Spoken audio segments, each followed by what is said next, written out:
Siap. Baik Bu Sunarti, hari ini saya pergi di tempat Bu Sunarti ya. Yang pertama saya ingin menyampaikan terima kasih dengan kesiapan acara ini sudah disiapkan dengan baik. Kemudian mudah-mudahan hari ini sehat ya. Sehat. Ya, sehat jiwa dan raga. Harus. Kemudian saya mau menanyakan nih, apa proses yang sudah berjalan di 1 bulan terakhir programnya nanti di sekolah yang sudah dilakukan apa? Program. Ya, nanti misalkan kemarin mempraktekkan materi yang sudah didapat di LMS. Sudah pernah mempraktekkan coaching? Sudah. Sudah pernah mempraktekkan pembelajaran diferensiasi? Sudah. Gimana hasilnya? Hal apa yang didapat gitu? Hal yang didapat itu kita menemukan karakteristik anak berbeda didapat. Kita bisa menelaah kemampuan anak yang bisa menggambar, visual ada, kemudian auditornya ada. Terus anak-anak yang suka bergerak seperti kinestetik juga ada. Oke, ya itu penting karena banyak guru yang sekarang ketika mengajar itu kan udah diajar aja dengan model yang sama, tidak memperhatikan kebutuhan siswa. Dan itu baik dan harus dipertahankan ke depan ya, ditularkan pada guru-guru yang lain supaya dalam pembelajaran itu harus berpihak kepada murid. Tadi saya berharap nanti dalam proses pembelajaran jadi kelas nanti nanti juga menerapkan prinsip-prinsip ya. Oke, terus kemudian tujuan supervisi ini ya nanti pada saat di kelas itu saya ingin melihat secara langsung bagaimana Bu Sunarti menerapkan pembelajaran diferensiasi, kemudian kompetensi sosial emosionalnya bagaimana dan membuat budaya positif di dalam kelas itu saya nanti mau lihat di sana. Nah, ini targetnya itu untuk sasarannya kelas berapa tadi? Kelas 6. Kemudian waktunya nanti 2 JP ya. Satu JP-nya di sini berapa menit? 30 menit. Oke. Kemudian sudah diinformasikan kepada siswa. Nanti akan ada praktek dari Sudah. Nah, oke. Kemudian nanti settingnya yang santai saja yang relax ya. Oke, itu aja sih untuk observasi di Sunarti. Itu jumlah siswanya berapa ya? 25. Oke. Ya, terima kasih itu untuk observasi. Kita langsung menuju ke kelas saja ya. Ini Pak.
Siapa? Oke, tolong disiapkan anak-anak, silakan.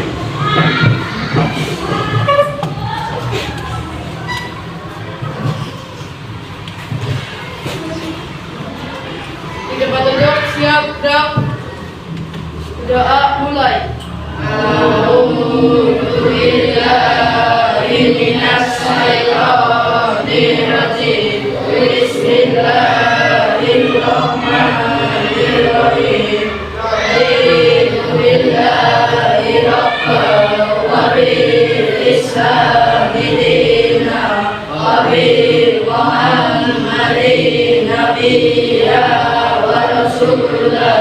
Rabbi zidni ilma wa Amin ya rabbal alamin. Saya siap menerima ilmu, semoga Allah memberkati. Amin. Selamat pagi Bu Guru. Selamat pagi.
Januar di sini ya, kita doakan ya. Sakit ya? Kita doakan supaya Januar cepat sehat.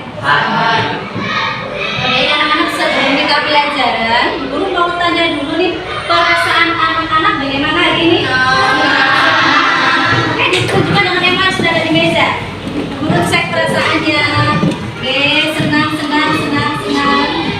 Ini, oke, senang. Gak ada yang sedih ya? Bagus sedih? Bagus sedih? Oh, senang. Oke, disimpan lagi emosinya ya. Ya, biar tambah semangat lagi, kita jaga kelas dulu ya. Siswa kelas 6, apa kabarnya? Baik. Siapkah kalian untuk belajar? Siap. Semangat semuanya, dengar dengan seksama. Siswa kelas 6 semua hebat. Hebat. Ibu Guru bagaimana kabarnya? Baik. Siapa ajari kami semua? Siap. Kami siap belajar dengan sesama. Kami fokus, kami bisa, dan kami paham. Oke, tepuk tangan dulu. Baik anak-anak, sejenak berhenti dulu dari aktivitas kalian. Ikuti arahan guru. Duduk dengan tidak bersandar pada kursi. Kemudian badan tegak tetapi tetap rileks. Usahakan bahu kanan dan kiri sejajar, ya. Kemudian kedua kaki ditaruh di atas lantai, ya. Tangan disimpan di atas paha dengan punggung tangan menghadap ke atas. Jika anak-anak sudah dalam kondisi nyaman, posisi nyaman, ikuti arahan guru ya. Pejamkan matanya. Tarik nafas dalam. Rasakan udara yang masuk ke hidung dan rasakan udara hangat yang keluar dari hidung. Lakukan gerakan ini sampai 3 kali. Tarik nafas 1, tahan sebentar, keluarkan pelan-pelan melalui mulut. 2, tarik nafas, tahan sebentar, keluarkan pelan-pelan melalui mulut. 3, tarik nafas, tahan sebentar, keluarkan pelan-pelan melalui mulut. Tarik nafas, pusatkan pikiran anak-anak pada kegiatan yang akan kita lakukan hari ini. Kegiatan positif apa yang akan anak-anak lakukan pada pagi hari ini? Tarik nafas dalam-dalam. Oke, keluarkan pelan-pelan. Silakan dibuka matanya dan tersenyumlah. Oke, bagaimana perasaannya? Selesai. Ngantuk Bu, boleh ngantuk, tetapi nanti setelah pembelajaran tidak boleh ngantuk. Baik anak-anak, kesepakatan kelas yang sudah kita buat ada apa saja? Disiplin, jujur, tertib, bersih, toleransi. Oke, tentang disiplin, jujur, tertib, bersih, dan toleransi kesepakatan yang sudah kita buat. Guru berharap anak-anak tidak melanggar kesepakatan yang sudah kita buat. Paham anak-anak? Baik anak-anak, sebelumnya guru mau tanya dulu ini. Siapa di antara anak-anak ini yang berangkat sekolah dengan jalan kaki? Tunjukkan tangannya. 1, 2, 3. Oke. Yang naik sepeda? Oke. Yang lain diantar ya? Tidak mungkin terbang ke sini kan ya? Iya. Diantar. Nah, jalan kaki dan naik sepeda itu termasuk salah satu olahraga bukan? Iya. Ya, jadi kalau kamu jalan kaki dan sepeda itu nggak boleh malas. Kenapa? Karena termasuk salah satu jenis olahraga.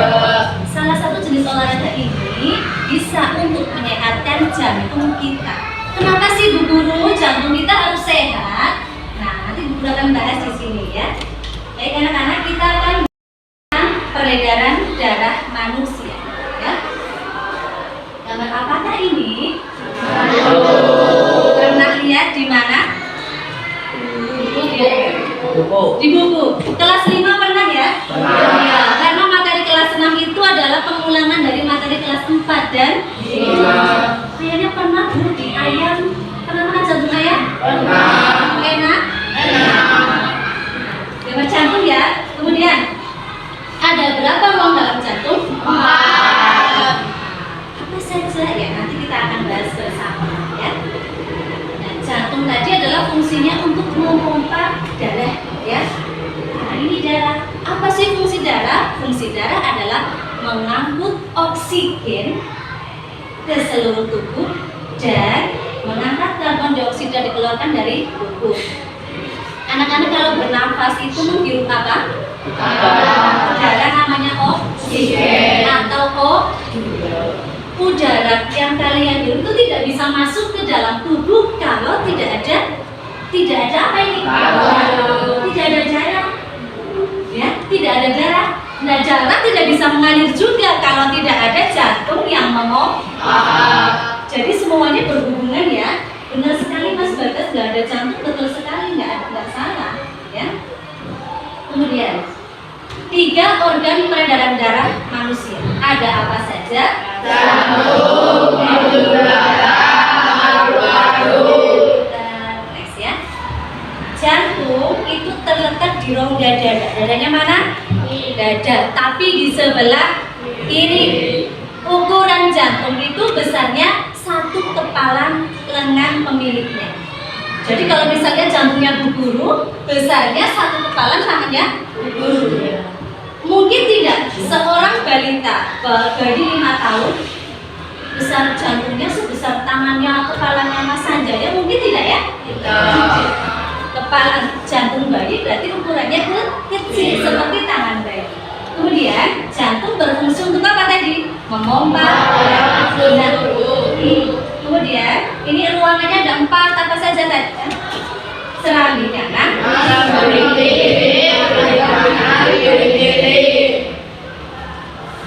berikutnya adalah pembuluh darah. Organ yang kedua adalah pembuluh darah. Tadi ada jantung, kemudian pembuluh darah. Pembuluh darah dibedakan menjadi 2 ya. Yang pertama pembuluh nadi atau disebut dengan arteri. Ini membawa oksigen, membawa darah bersih. Kalau pembuluh balik ke pembuluh vena membawa darah yang kebalikannya bersih, berarti apa? Kalau pembuluh kapiler ini memfasilitasi pertemuan antara O2 dan CO2. Yang ketiga, organ yang ketiga ada apa? Paru-paru. Nah, ini coba perhatikan gambar paru-paru di sini. Ini namanya bronkus. Bronkus ya. Kalau terus ke sini bercabang ini namanya bronkiolus. Nah, di bronkiolus ini ada gelembung-gelembung kecil kayak buah apa yang kecil itu?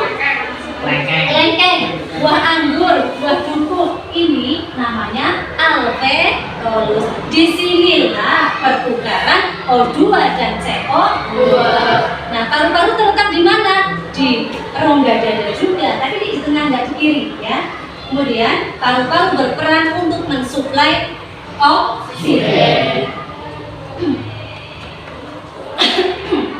Baik, sekarang perhatikan ya. Oke, sekarang Bu Guru tunjukkan tangan kanannya kamu mana? Kanan. Ada yang keliru, seandainya kanan ya. Walaupun nuliskan tangan kiri, tangan kanan. Oke, kanan. Tangan kirinya? Kiri Mas Bagas. Oke, kiri. Nah, sekarang ini kata kuncinya di sini ya. Biasanya pada kelirunya di sini. Gambar ini sama dengan ini ya. Guru ke sini aja ya. Baik, kanannya kamu, kirinya jantung. Kirinya kamu, kanannya jantung. Apa tadi rumusnya? Kanannya kamu, kirinya jantung. Kirinya kamu, kanannya jantung. Oke, berarti ini kalau di sini, ini ya. Kalau yang atas itu serambi, yang bawah itu bilik. Kalau yang sebelah sini berarti serambi kanan atau serambi kiri? Apa? Kanan.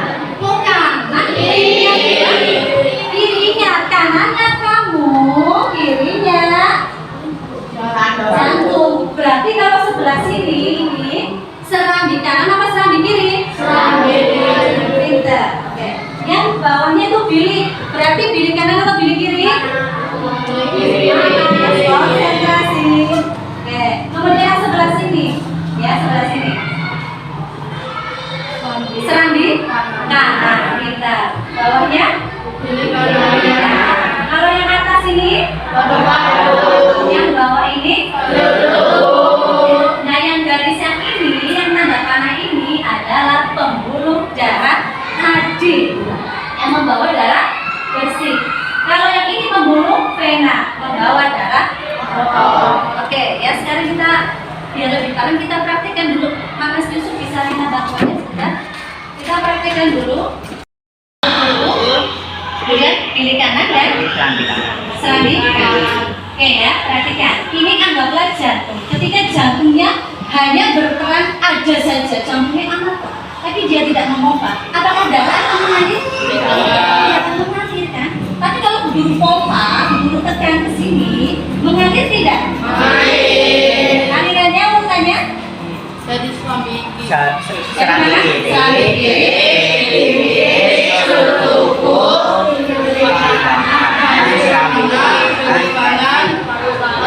Oke, pinter ini. Ya, paham ya? Terima kasih Mas Yusuf. Nah, sudah paham urutannya? Dari mana tadi? Paru-paru masuk, kemudian ke serambi kiri, bilik kiri, Seluruh tubuh, serambi kanan, serambi kiri, bilik kanan, kembali lagi ke paru-paru. Oke, pintar semuanya. Baik, sekarang siapa ini yang berani maju menempelkannya? Yuk, Saya. Siapa yang berani?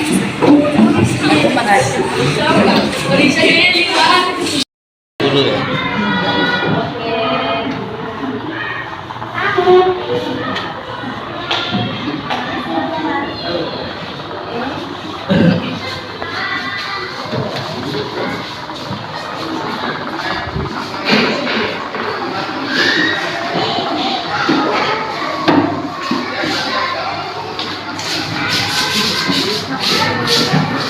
Oke, luar biasa. Kita cek dulu ya, apakah hasil kerjaan teman-teman kamu sudah betul? Kita cek. Nomor 1 itu paru-paru, betul? Nomor 2 vena pulmonalis, betul ya? Setelah ini masuk ke nomor 3 ini pembuluh betul? Oke, nomor 4 serambi kiri betul? Bilik kiri betul? Ini seluruh tubuh betul? Pembuluh vena? Kemudian ini betul? Betul ya? Oke, tepuk tangan dong.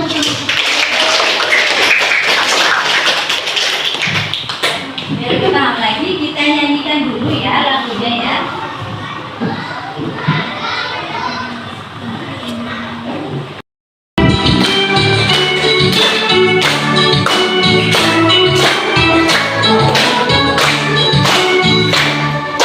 Sudah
dibagikan bukunya, kemudian HP-nya diambil.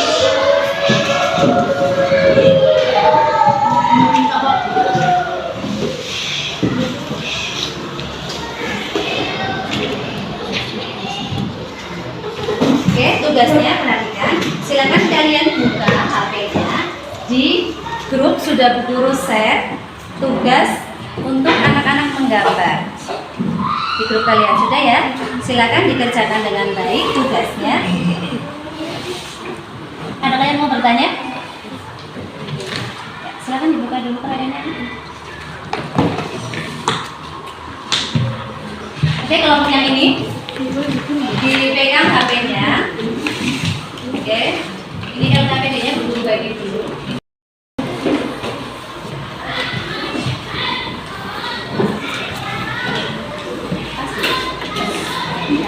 Silakan disimak video yang sudah ada di grup, ya. Video yang sudah kalian download di grup, ya. Disimak. Kemudian di situ ada video tentang sistem peredaran darah manusia. Anak-anak pahami, tuliskan hal-hal penting di dalamnya, ya. Soalnya lebih dibuka videonya. Ada pertanyaan? Tidak ada? Oke, pintar. Oke, kelompok yang ini. Bu Guru minta bantuannya Mas Jordan sama ini. Silahkan. Enggak, semuanya begitu. Ini dibawa yang tiga.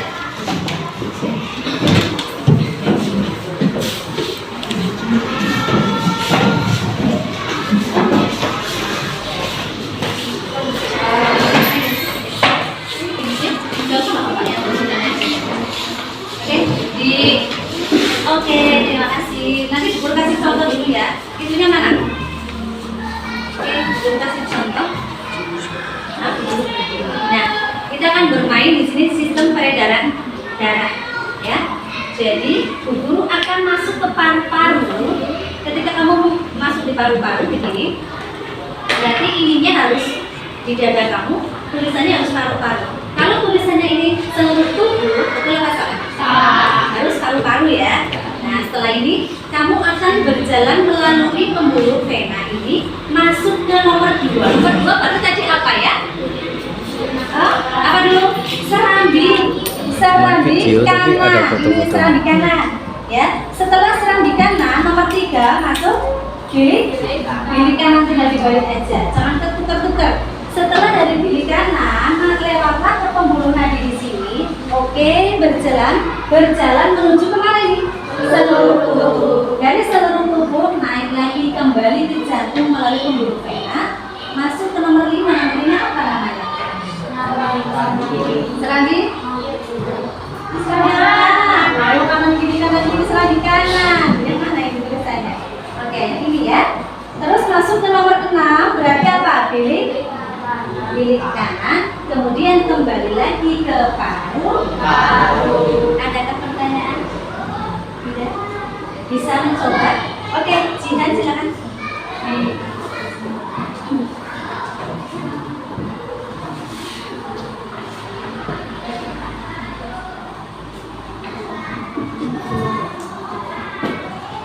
Yuk, situ apa? Paru-paru, betul? Tulisannya dari sebelah sana ya, bagian. Terus nomor 2 hadapnya ke sini Mbak, biar Bu Guru lihat. Serambi kiri, oke, pintar. Lanjut nomor 3, bilik kiri, betul. Terus melalui pembuluh nadi berjalan ke mana? Seluruh. Oke, pintar. Lanjut masuk ke serambi kanan, betul. Bilik kanan, kembali lagi ke luar biasa, tepuk tangan.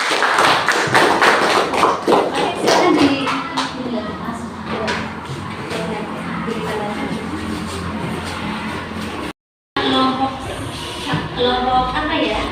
Mata. Kelompok mata hari ini ada gambarnya. Siapa ini? Oke, Khalid. Terus ini Bagas, ini Rasya. Ini Rasya. Ini Ali. Oh, sudah urutan. Ini Mei.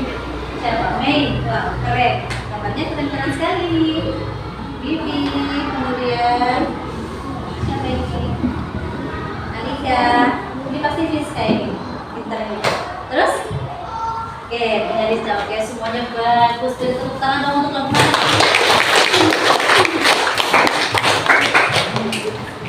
Kelompok bulat, LKPD nya dikumpulkan ke guru sini. Dikumpulkan semua sini. Ya, kelompok bulat silakan presentasi maju ke depan ya semuanya ya. Oke. Silakan, ayo maju ke depan semuanya. Kita presentasi dulu kelompok.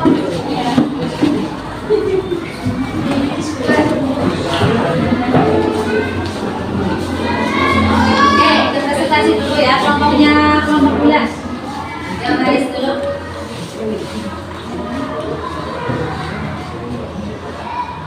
Yuk. Assalamualaikum warahmatullahi wabarakatuh. Waalaikumsalam warahmatullahi wabarakatuh. Perkenalkan, kami dari kelompok bulan akan mempresentasikan hasil tugas kelompok kami.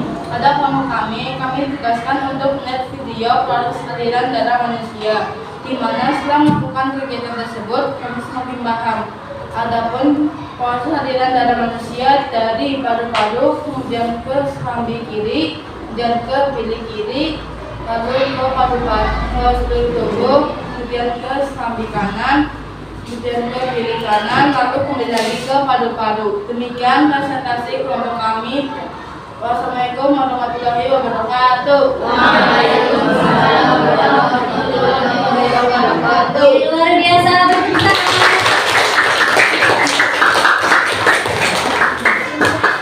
Ya, yuk kita ice breaking dulu biar tambah semangat. Yuk posisinya.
Materi apa saja yang sudah kita pelajari hari ini? Apa? Sistem peredaran manusia. Kemudian, apakah materi ini ada yang belum dipahami? Tidak. Semua sudah paham ya? Oke, pintar. Kemudian, bagaimana perasaan anak-anak setelah mengikuti pembelajaran hari ini? Ya, senang dong. Nah, kemudian ini yang terakhir pertanyaan Bu Guru. Pesan dari pembelajaran pagi hari ini itu apa? Kira-kira, adakah yang bisa menjawab? Kita sudah belajar tentang peredaran darah ya. Pesan dari pembelajaran ini itu apa? Kita harus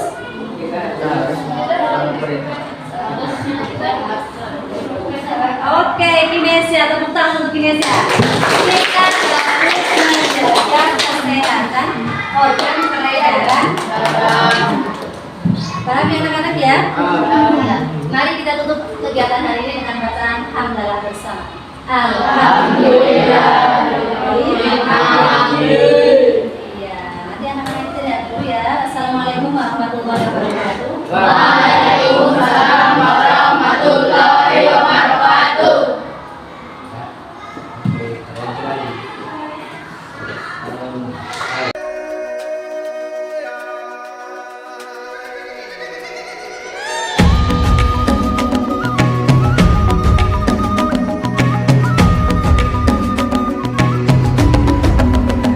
Bangun dan bukalah matamu, saatnya meraih mimpimu.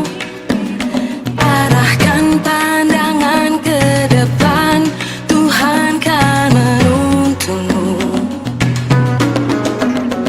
Sadarilah masa berganti, tantangan kan kita hadapi. Bergandeng tangan untuk negeri, era kita menanti berseri. Kita belajar Pancasila, kita bernafas dalam sila-silanya. Kita belajar Pancasila, ayo kita jaga untuk Indonesia. Bersatu dalam perbedaan, berpegang tangan dan berlari.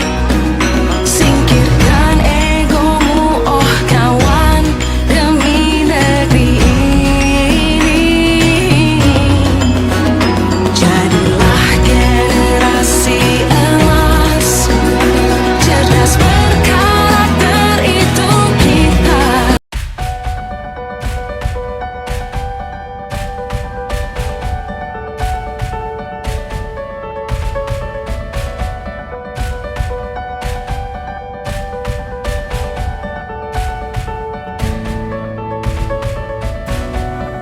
Saya melihat Bu Sunarti sudah terbukti mengajar itu ini dalam tahapan manusia itu ada dulunya. Yang saya lihat Bu Sunarti sudah sangat menguasai bagaimana membawa anak-anak ini untuk senang dulu, kemudian memberikan satu materi yang tidak terlalu berat, kemudian dipahami dengan praktek secara langsung. Itu tahapan-tahapan level kompetensinya udah gede, dan saya berharap dulu tuh kayak kopi ya, meramu makanan itu kan harus ada part-partnya, caranya berapa dan lain sebagainya. Saya berharap takaran ini udah baik, ini terus dipertahankan, kita temukan. Nah sekarang kalau menurut Bu Sunarti ini ada kekurangannya nggak sih dari mengajar tadi? Tadi yang pertama itu karena di sarana prasarana kita tidak tinggi. Jadi saya kurang maksimal di situ. Kemudian yang kedua itu kurangnya waktu. Kurangnya waktu. Iya. Bisa mengajar 1 hari. Mungkin Anda pindah aja ke SMK. Ngajarnya tuh 8 jam gitu ya. Saya ngajar kalau di pagi sampai sore gitu. Nah, jadi cuman saya yang mengambil poin-poin mengajarnya enggak ini dari situ kan ya sangat cukup bisa. Oke, terus menurut Bu Sunarti tadi bagaimana daya serap siswa? Daya serapnya kalau menurut saya sih bagus ya Pak ya, karena bisa dilihat dari ketika anak maju di depan menempel itu semuanya betul. Nah tapi nanti ada tugas dari saya yang untuk tugas rumah sudah saya siapkan linknya, jadi belum bisa melihat hasilnya sepenuhnya. Nah, terus saya melihatnya kan ada siswa-siswa yang aktif, ada juga yang tidak. Bagaimana nanti Bu Sunarti merencanakan daya serapnya anak-anak ini supaya mungkin lebih maksimal? Tidak tahu. Jadi kan tadi sudah menganalisis ya dengan pembelajaran kan. Oh ini anak-anak ini tingkat kemauannya yang ini bagus, yang pertama ada kurang. Nah itu sebetulnya bisa ditutupi dengan metode yang sudah baik yang tadi bicara, dengan memetakan anak ini secara pembelajaran ini dia suka metode yang visual atau teori atau kinestetik gitu. Nah nanti tinggal dimaksimalkan dalam kelompoknya. Dari kelompok itu dimaksimalkan. Kalau dia nanti sudah nyaman dengan gaya belajarnya, anak-anak ini nanti akan bisa mengeksplorasi, gitu ya. Nah, terus tadi hasilnya kan beda-beda ya. Ada yang presentasi, ada yang gambar. Kesulitan nggak sih kalau menerapkan itu? Sebenarnya sih nggak sulit, cuman kita memerlukan waktu yang lebih persiapannya. Kita harus buat perangkat pembelajarannya lebih maksimal lagi. Oh ini visual harus seperti apa, auditori seperti apa, dan seperti apa. Oke, ya. Baik, kita masuk ke tahap refleksi ya. Jadi menurut Bu Sunarti yang sudah baik itu apa? Yang tadi sudah dilakukan adalah baiknya apa? Menurut saya kan siswa. Untuk Bu Sunarti dalam mengajar di siswa. Saya sudah menerapkan, menurut saya ya Pak, saya sudah menerapkan pembelajaran diferensiasi yang saya sudah bagi menjadi 3 kelompok. Kemudian saya sudah menggunakan pendekatan berbasis PPACK, pendekatan yang menggunakan Android sebagai media pembelajaran, dan juga saya sudah menggali kemampuan siswa. Kemudian hal yang perlu diperbaiki apa? Yang menurut Bu Sunarti masih kurang. Menurut Pak Afif apa? Tadi menurut Pak Afif apa? Kalau dari sudut pandang saya sebagai supervisor ya, jadi saya mensupervisi Bu Sunarti itu, saya melihat di dalam proses pendekatan terhadap materi itu memang perlu dicoba untuk masuk ke hal-hal yang lebih mudah dicerna oleh anak. Contohnya misal ketika kita tiba-tiba ngomongin jantung, kamu nggak tahu misalkan gambarannya apa nih. Tadi sudah berusul kita semua nggak ada ya, kan ingatkan. Tapi kemudian dicoba didekatkan. Nah setelah selesai, anak-anak ini harus diajak bahwa pembelajaran yang tadi sudah diajarkan itu maknanya, kebermaknaannya itu harus terus ditebalkan. Misalkan jantung ini karena fungsinya penting anak-anak, maka kita harus menjaga. Cara menjaganya dengan apa gitu. Anak-anak ini pasti kalau digambarkan dengan ternyata jantung fungsinya penting, bagiannya ini tadi kan berfokus pada bagian, tapi saya selalu menyampaikan ketika belajar itu harus bermakna. Mereka harus tahu manfaatnya buat apa. Karena banyak guru yang tidak merefleksi, tidak menjelaskan kebermanfaatan materi. Contoh misalkan pelajaran matematika. Dalam rumus persamaan carilah X dan Y itu mereka nggak ngerti buat apa. Guru matematikanya sendiri juga tidak tahu. Saya pernah mensupervisi guru matematika. Dia mengajarkan lingkaran besar dan lingkaran kecil. Kemudian saya tanya, maknanya buat apa? Nggak tahu. Kalau Anda ngajar di jurusan otomotif, kenapa nggak diimplementasikan pada gear kecil, sama bis besar yang kemudian menjadi rantai motor. Kenapa harus kecil dan besar? Ada apa di situ? Ngajarin karena nanti kan lebih bermakna. Nah kalau pembelajarannya bermakna, anak-anak itu pasti paham. Kenapa di SMA anak-anak itu sukanya praktek tidak suka teori? Karena dengan praktek dia membuat sebuah benda, dia merakit instalasi, dia tahu. Oh ini kita belajar tentang merakit sipil, caranya gini. Oh besok di rumah kalau ada problem sipil, saya udah tahu, gitu kan? Bermanfaat sama dia. Tapi kalau teori dia nggak mau. Contoh pelajaran PKN itu di SMK itu pelajaran yang sering ditinggal gitu sama dia. Bahkan hampir di dalam kelas ini mungkin 80% tidur. Gurunya ngajar aja. Saya ngajar muridnya kan setiap pagi itu saya keliling ke kelas-kelas. Ini belajar apa ya? Yang sebagian banyak tidur, ada yang ngajar. Saya udah ngerti berkali-kali Pak, tapi tetap tidur. Nah, hati-hati, anak-anak sekarang ini gampang banget gabutnya. Contoh nih ya, pelajaran pertama dia baik, pelajaran kedua baik, pelajaran ketiga. Begitu dia mau pulang, gurunya nggak asik. Dia sobek-sobekin kertas kecil-kecil. Begitu disiapkan siapa udah pulang, dia sebar di kelas. Ya. Lalu tukang sapu motret, Pak, yang ini siswa banyak nyampah nih. Tolong kasih tahu gurunya dan saya forward ke guru wali kelas sama guru. Bapak ini tadi pelajaran siapa di ruang ini? Pelajaran saya Pak, tapi tadi waktu saya di kelas tidak ada itu. Begitu saya keluar, sampah banyak banget di situ. Nah, itu nanti jadi evaluasi. Anak-anak yang gabut itu nanti akan akhirnya membuat masalah. Maka gurunya harus panggil dalam mengajar itu. Jadi pesan saya, setiap pengajar nilai maknanya apa itu disampaikan di akhir sehingga anak tahu fungsinya belajar.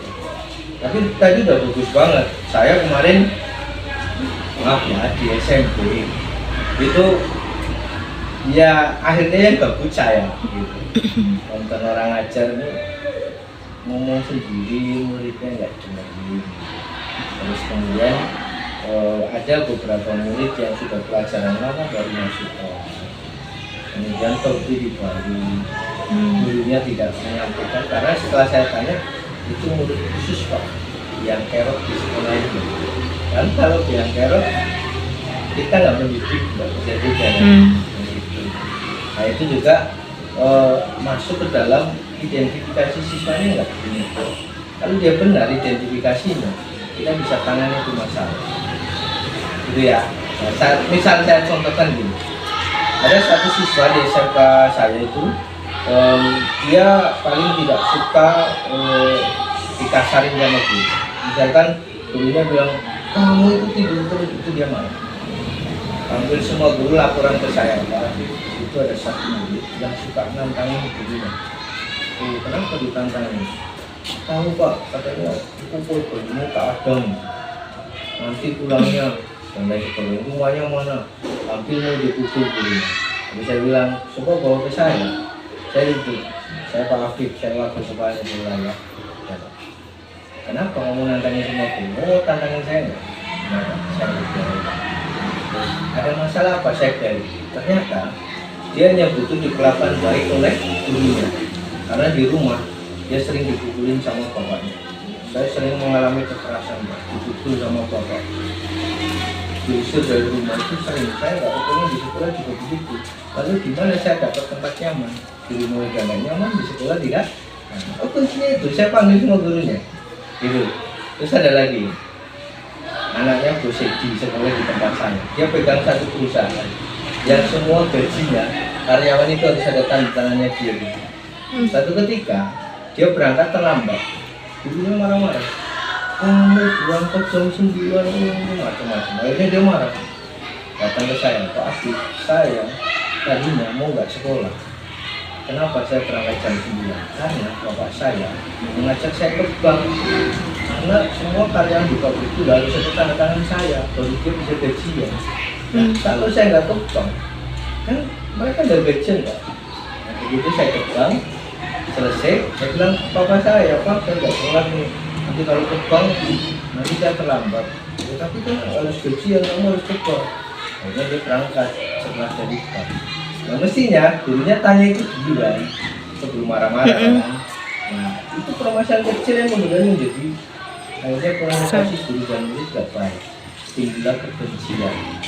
Padahal itu besok hanya dosen itu kalau lulus dia udah sekarang itu posisinya dia direktur di perusahaan bawahnya. Nah kita mestinya bisa membangun komunikasi yang baik. Kalau besok kita bekerja sama atau itu enak ya, kalau sama saya Pak Afif silakan masuk aja. Pokoknya kayak gila kalau di perusahaan saya gitu. Padahal sampai apa di dosen itu kan punya banyak pengawalnya. Saya tidak kenal, mereka kenal saya. Pak kalau ada masalah kasih tahu saya. Saya tuh guru bukan preman gitu yang gitu. Nah, itu contoh sebenarnya ya. Itu saja dari saya. Terima kasih. Hal lain sudah baik sih menurut saya dan ditingkatkan. Terima kasih.